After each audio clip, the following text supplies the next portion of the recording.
ഈശോയിൽ സ്നേഹം നിറഞ്ഞവരെ, പുതുവർഷത്തിൻ്റെ ആദ്യ ദിവസങ്ങളിൽ നാം നിൽക്കുമ്പോൾ ദൈവം നമ്മോട് ഒരൊറ്റ ചോദ്യം ചോദിക്കുന്നു: ഈ വർഷം നീ ആരായി ജീവിക്കും?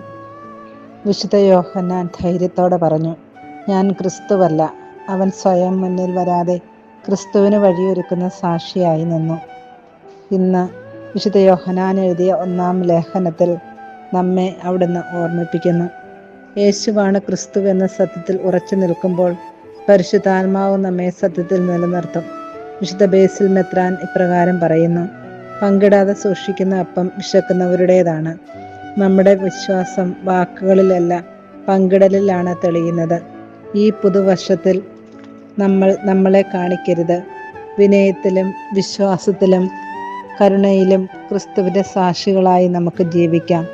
ക്രിസ്തുവിനെ മറ്റുള്ളവർക്ക് പകർന്നു കൊടുക്കുന്നവരാകാം.